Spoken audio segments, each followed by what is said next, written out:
DAC barrister কাজল বলতেছে যা আপনি বলেন তা তো বলতে হবে। আমি মনে করছিলাম এখানে বলা বলি হয়ে গেছে, কিন্তু এখন দেখতেছি বলা বলি হয় নাই। সুপ্রিম কোর্টের হাইকোর্ট ডিভিশনে একটি রিট, দুইটা রিট মূলত খুব সাম্প্রতিক কালে খুব আলোচনা এসছে। তার মধ্যে একটা হচ্ছে জুলাই জাতীয় সনদ উইদিন ব্র্যাকেট সংবিধান সংস্কার আদেশ, সেটাকে চ্যালেঞ্জ করা হয়েছে এবং গণভোট অধ্যাদেশের সেকশন 3 এবং আরেকটা তফসিল চ্যালেঞ্জ করা হয়েছে একই রিটে। আরেকটা রিটে যে সংবিধান সংস্কার পরিষদের সদস্য হিসেবে শপথ গ্রহণের যে ফর্ম সংসদ সচিবালয় থেকে বিতরণ করা হয়েছিল সংসদ সদস্যদেরকে, সেটার এখতিয়ার এবং শপথ পড়ানো, এটা কেন সংবিধান বহির্ভূত হবে না সেটাকে আলাদা রিটে চ্যালেঞ্জ করা হয়েছে। দুইটাতেই রুল জারি করা হয়েছে, যদিও বিচারাধীন বিষয়, কিন্তু আমি সমালোচনা না করে আলোচনা তো করতে পারি, মানে আইনের দায়রার মধ্যে থেকে কথা বলতে চাচ্ছি। আলোচনা হয়েছে বিভিন্ন সমাবেশে, একটি রাজনৈতিক দলের পক্ষ থেকে একরকম আলোচনা, তাদের বন্ধু রাজনৈতিক দলের পক্ষ থেকে আরো একটি আলোচনা। বলা হয়েছে যারা জুলাই জাতীয় সনদ স্বীকার করে না, গণরায় মানে না, তারা প্রত্যাখ্যাত হবে ইত্যাদি ইত্যাদি, আবার রাজপথে যাবে। জুলাই জাতীয় সনদের প্রতি আমরা শতভাগ অঙ্গীকারাবদ্ধ, এটা রাজনৈতিক সমঝোতার দলিল, আমরা স্বাক্ষর করেছি। বরং যারা সমালোচনা করছে তারা স্বাক্ষর করেছে এই গত কয়েকদিন আগে নির্বাচনের পর। জাতীয় সনদের প্রত্যেকটি প্রস্তাব যেভাবে স্বাক্ষরিত হয়েছে, নোট অফ ডিসেন্ট সহ, আপনারা সেই কিতাবটি হাতে নিয়ে দেখবেন, ওখানে বলা আছে যারা নোট অফ ডিসেন্ট দিয়েছে যে সমস্ত দফায়, সেই সমস্ত রাজনৈতিক দল যদি নির্বাচনী ইশতেহারে উল্লেখপূর্বক জনগণের ম্যান্ডেট প্রাপ্ত হন তাহলে তারা সেটা বাস্তবায়ন করতে পারবেন। ইতি মাননীয় প্রধান উপদেষ্টা এবং অন্যান্য উপদেষ্টা যারা এখানে সংস্কার করে জাতীয় ঐকমত্য কমিশনের সদস্য ছিলেন, তাদের মধ্যে পরে কেউ কেউ উপদেষ্টা হয়েছে, তারা সবাই স্বাক্ষর করেছে। রাজনৈতিক দল সমূহের মধ্যে অধিকাংশ স্বাক্ষর করেছে, 4টি দল স্বাক্ষর করতে পারেননি বিভিন্ন কারণে, পরে তাদের মধ্যেও 2-1টি দল স্বাক্ষর করেছে। কিন্তু যারা বেশি সমালোচনা করছে তারা স্বাক্ষর করেন নাই, তারা নির্বাচনের পরে সুবিধা বুঝে তাও একটা নোক্তা লাগিয়ে সই করেছে। কিন্তু জুলাই জাতীয় সনদে নোক্তা লাগানোর কিছু নেই, ওটা যা আছে তা হয় সই করতে হবে, অথবা যদি রিজার্ভেশন থাকে সেটা তাদেরকে বলতে হবে এই কারণ আমরা সই করতে পারলাম না। একদিকে বলবে আমরা স্বাক্ষর করেছি, আরেকদিকে বলবে আমরা স্বাক্ষর করেছি তবে বলেছে যে আমরা ওই ধারাগুলো মানে না। তো অনেক কথা যারা বলে, আর যারা এখন বিরোধী দল, বৃহৎ বিরোধী দল, তারা বলছে জনরায় অনুসারে জুলাই কি যেন সংবিধান সংস্কার পরিষদের সদস্য হিসেবে শপথ নিতে হবে, দেরিতে হলেও নিতে হবে। কিন্তু বক্তব্য হলো এগুলো গায়ের জোরে। আমরা এই পর্যন্ত সংবিধান মেনেই এই পর্যন্ত এসেছি এবং সংবিধান মেনে চলছি, এবং সামনেও সংবিধান মেনে চলার আকাঙ্ক্ষা আছে। কিন্তু আমাদের বক্তব্য ছিল যদি গণভোটের রায়কে আমরা সম্মান দিতে চাই, জাতীয় সংসদে আগে যেতে হবে, সেখানে আলাপ আলোচনা করতে হবে, আইন প্রণয়ন করতে হবে, সংবিধানে সেটা অন্তর্ভুক্ত করতে হবে। তারপরে যদি সংবিধান সংস্কার পরিষদের সদস্য হিসেবে শপথ নিতে হয় সেটা সেখানে নির্ধারণ করা হবে, সিদ্ধান্ত হবে, এবং কোন ফর্মে শপথ হবে সেটা 3য় তফসিলে আনতে হবে, কে শপথ বাক্য পাঠ করাবেন সেটা নির্ধারিত হবে, তারপরে এটা বিধিসম্মত হবে। কিন্তু আজকে যাদেরকে জবরদস্তিমূলক শপথ পড়ানো হলো, যিনি জবরদস্তিমূলক শপথ পড়ালেন, সেটা সংবিধান রক্ষণ হয়েছে কিনা অবশ্যই সুপ্রিম কোর্টের দেখার দায়িত্ব, কারণ বিচারকগণ শপথ নিয়েছেন সংবিধান রক্ষণের, সংরক্ষণের এবং এই সংবিধানকে রক্ষা করার জন্য শপথ নিয়েছেন। আপনারা তো কেউ সংবিধান রক্ষণের জন্য শপথ নেন নাই, আইনজীবী বৃন্দ তারা নিয়েছেন। সুতরাং সেই প্রশ্নটা আদালতে উঠেছে। আমাদের বক্তব্য অন্য জায়গায়। আমরা তো জুলাই জাতীয় সনদকে অস্বীকার করি না। জুলাই জাতীয় সনদের প্রত্যেকটা শব্দকে, অক্ষরকে আমরা ধারণ করি এবং আমরা সেটা প্রতিশ্রুতি দিয়েছি, জাতির কাছে অঙ্গীকারাবদ্ধ হয়েছি, আমরা সেটা বাস্তবায়ন করব। এমনকি সেই প্রতিশ্রুতির বাইরেও আমাদের নির্বাচনী ইশতেহার অনুসারে বিএনপি যে সমস্ত ইশতেহার প্রণয়ন করে জনগণের ম্যান্ডেট লাভ করেছে, সেই সমস্ত ইশতেহারেও যা কিছু আছে তা আমরা বাস্তবায়ন করব। তার মধ্যে আমরা উপরাষ্ট্রপতির একটা বিধান করার জন্য আমরা করেছি, ইশতেহার উল্লেখ করেছি, তা আমাদেরকে সেটা জনগণ ম্যান্ডেট দিয়েছে, আমরা সেটা বাস্তবায়ন করব। এরকম আরো অনেক কিছু আছে। শুধুমাত্র আমরা জুলাই জাতীয় সনদে সীমাবদ্ধ থাকবো না। আমরা ইশতেহার উল্লেখপূর্বক যে সমস্ত বিষয়ে জনগণের ম্যান্ডেট প্রাপ্ত হয়েছে সকল কিছু আমরা অঙ্গীকারাবদ্ধ, আমাদের প্রতিশ্রুতি আছে, আমরা সেটা বাস্তবায়ন করব। সুতরাং এখানে মিস ইন্টারপ্রিট করার কোনো সুযোগ নাই। যে সমস্ত বিষয় 133টি অধ্যাদেশ প্রণয়ন করা হয়েছে, পারলে বিগত অন্তর্বর্তীকালীন সরকার শেষ দিনের শেষ মুহূর্তেও একটা অধ্যাদেশ জারি করার জন্য প্রস্তাব দিয়েছিল। এই সরকার ছিল অন্তর্বর্তী সরকার, একটা অধ্যাদেশ জারি করার সরকার। 133টা অধ্যাদেশ জারি করেছে। সংবিধানের বাধ্যবাধকতা আছে, যেদিন জাতীয় সংসদ বসবে ইনশাআল্লাহ আগামী 12 তারিখে প্রথম সেশনেই আমরা সাংবিধানিকভাবে এই 133টি অধ্যাদেশ উপস্থাপন করতে বাধ্য। কিন্তু সেই 133টি অধ্যাদেশের কোনটা কিভাবে গৃহীত হবে, কোনটা রেটিফিকেশন কিভাবে হবে, কোনটা সংশোধনী সহ হবে কিনা, কোনটা ল্যাপস হয়ে যাবে, কোনটা অ্যাজ ইট ইজ অ্যাপ্রুভ করা হবে, সেটা জাতীয় সংসদের ইখতিয়ার, সেটা তখন দেখা যাবে। কিন্তু আপনারা সবাই জানেন ওর বাইরে আরো একটি আদেশ জারি করা হয়েছে। সেই আদেশটার নাম হলো জুলাই জাতীয় সনদ উইদিন ব্র্যাকেট সংবিধান সংস্কার বাস্তবায়ন আদেশ। ইহা কি মেসকুলিন না ফেমেলিন নাকি কমন জেন্ডার আমি জানি না, একজন বুঝে তালে দিছে।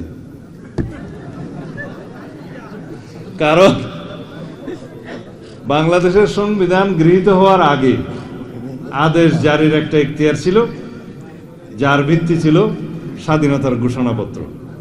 এবং তার পরে এই স্বাধীনতা ঘোষণাপত্র যারা প্রণয়ন করেছেন তারা এই ভূখণ্ডের জন্য নির্বাচিত প্রতিনিধি ছিলেন। তারা কেন্দ্রীয় সংসদ সদস্য, মানে পার্লামেন্ট মেম্বার এবং লেজিসলেটিভ অ্যাসেম্বলির মেম্বার ছিলেন এই ভূখণ্ডের প্রাদেশিক সংসদের। সবাই মিলে গণপরিষদ হিসেবে তাদেরকে গঠন করলেন এবং তারা জনগণের পক্ষে স্বাধীনতার ঘোষণাপত্র অ্যাপ্রুভ করলেন।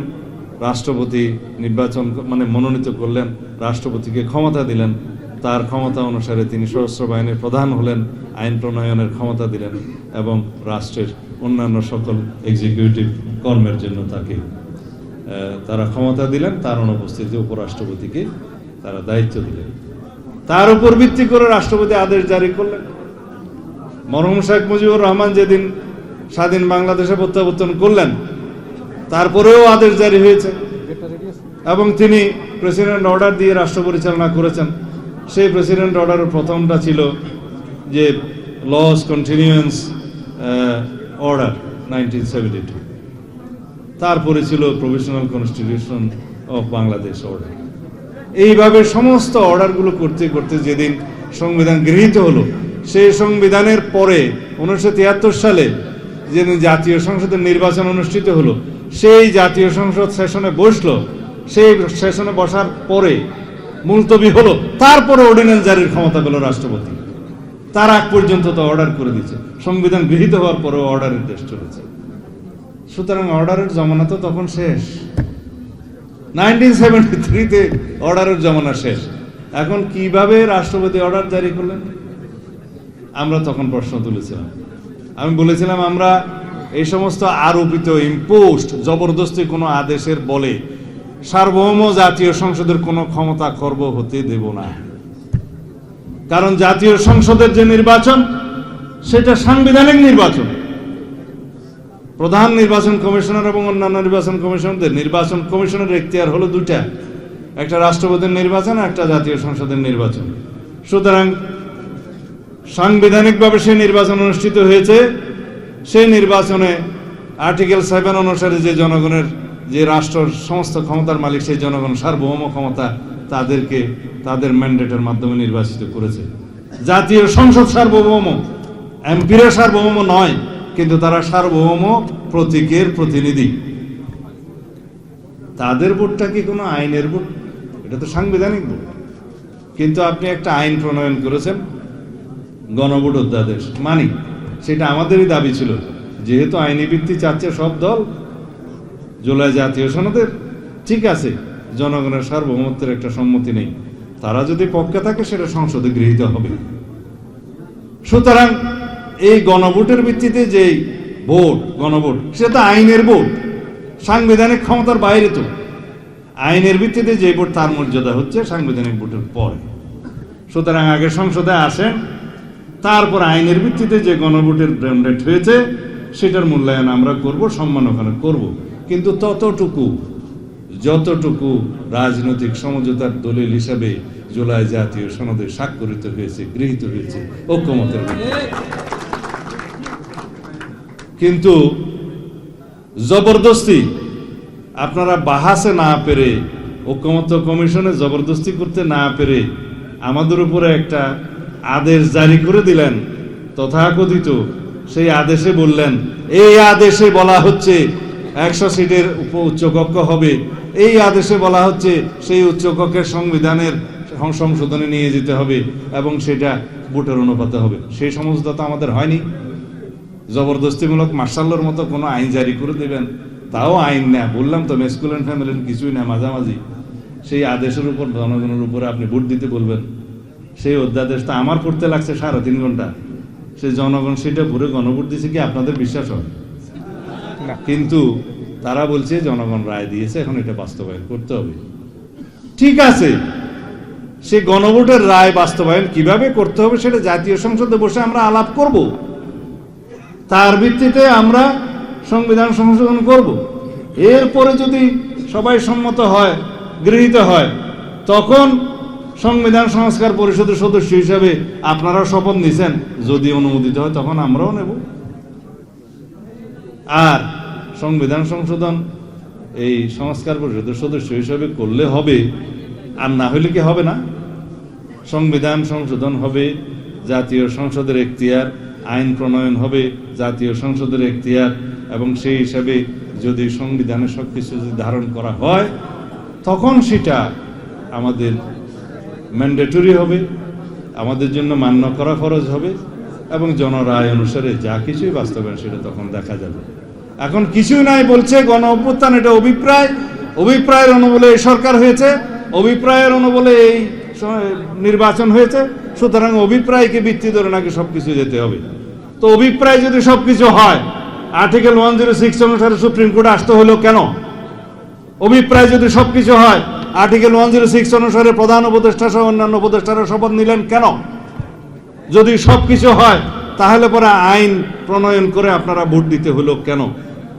যদি বলা হয় সংবিধান অনুসারে 3 মাসের মধ্যে হাসিনা যাওয়ার পরে নির্বাচন হওয়ার কথা, নির্বাচন হইল না কেন? এই না হওয়ার জন্য তো 106 গেছে। সেই এক্সেপশনাল পজিশনের জন্য, ডক্ট্রিন অফ নেসেসিটির জন্য 106 এর কাছে যেতে হয়েছে, সুপ্রিম কোর্টের কাছে যেতে হয়েছে। এখন কেউ কেউ বলে যে 106 অনুসারে সরকার তো গঠিত হয়েছে, কিন্তু সংবিধানের অনেক কিছু, অনেক বিধান নাকি অ্যাব্রোগেটেড হয়েছে। সংবিধানের অনেক বিধান অ্যাব্রোগেটেড হবে জেনেই তো 106 এ যাওয়া হয়েছে, আর কোনো উপায় না পেয়ে।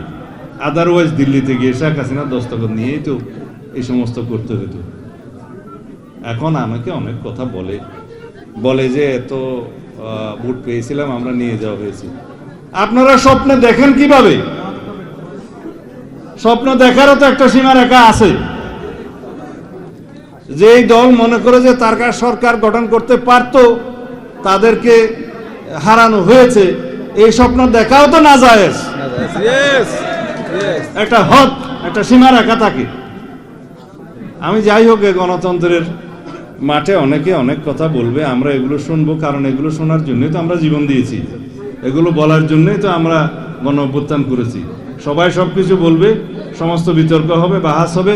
আসুন ভাই সব জাতীয় সংসদের ভিতরে ঢুকে যাই, ওখানে সমস্ত বিতর্ক হবে এবং আলাপ আলোচনার মধ্য দিয়ে যেটা জনগণ চাইবে, যেটা আইনানুগ হবে, যেটা সাংবিধানিক হবে, সেটা আমরা করব।